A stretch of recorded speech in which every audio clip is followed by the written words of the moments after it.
Hi നമസ്കാരം. ഇന്ന് on വോയിസിലൂടെ വരാൻ കാരണം എന്ന് വെച്ചാൽ ഇന്ന് 12ാമത്തെ ദിവസമാണ് നമ്മൾ അർജുൻ ഓപ്പറേഷനും വേണ്ടിയിട്ട് നമ്മളെ ശിരൂർ ആ പുഴയിൽ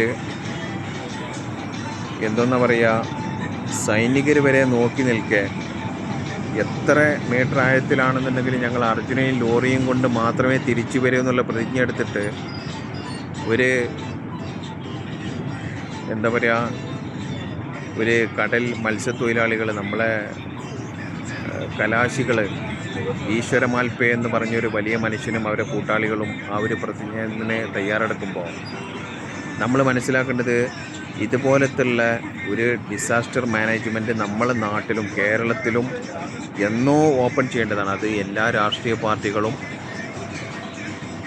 കക്ഷി ഭേദമന്യേ ഒന്ന് ഓപ്പണാക്കിയാൽ. കാരണം നമ്മളെ നാട്ടിൽ എന്ന് പറഞ്ഞാൽ ഒരുപാട് കാലമായിട്ട് പുഴയിൽ മണൽ എന്ന് പറഞ്ഞ സാധനം നമ്മൾ എടുക്കുന്നില്ല. അതിൻ്റെ ഫലമായിട്ട് ചെറിയൊരു മഴ വന്നാൽ പോലും എല്ലാ സ്ഥലത്തും വെള്ളം കയറാം.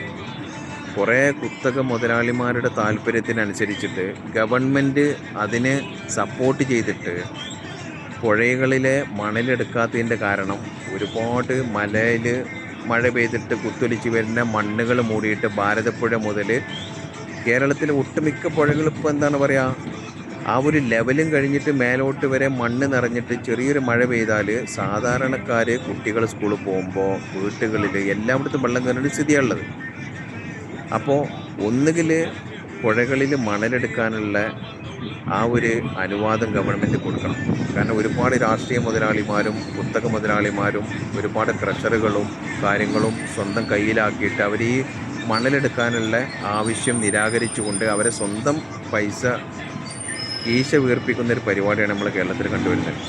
അപ്പോൾ സാധാരണക്കാർ ഇനിയും അതിനെതിരെ പ്രതിഷേധം സംഘടിപ്പിക്കണം, കക്ഷി രാഷ്ട്രീയ ഭേദമന്യേ. കാരണം സാധാരണക്കാരനിപ്പോൾ ഓരോ വീടുകളുണ്ടാക്കുന്ന സമയത്തും കുറഞ്ഞ വിലക്ക് മണൽ കിട്ടുന്നത് ഇല്ലാതാക്കുന്നു. അതിലേറെ ഓരോ പുഴയിലും ചെറിയൊരു മഴ വരുമ്പോഴത്തേന് എല്ലാ വീടുകളിലും വെള്ളം കയറണു. നമ്മളെ സ്കൂളിലെ കുട്ടികൾ ചെറിയ ചെറിയ കുരുന്നുകൾ വെള്ളത്തിൽ പോകണം, മരണം സംഭവിക്കുന്നു, പ്രളയം ഉണ്ടാകുന്നു. ഇതൊക്കെ കണ്ടിട്ടും രാഷ്ട്രീയക്കാർ അവരെ സ്വന്തം പോക്കറ്റ് വീർപ്പിക്കുന്നൊരു സംഭവമാണ് ഇപ്പോൾ നടത്തിക്കൊണ്ടിരിക്കുന്നത്. അപ്പോൾ സാധാരണക്കാർ ഇതിന് പ്രതികരിക്കാതെ ഏതൊരു പാർട്ടിയാണെന്നുണ്ടെങ്കിലും അതിനെതിരെ പ്രതികരിക്കണം. അത് ലീഗാണോ, മാർക്സിസ്റ്റാണോ, കോൺഗ്രസ് ആണോ, BJP ആണോ, ഒന്നും നോക്കാതെ.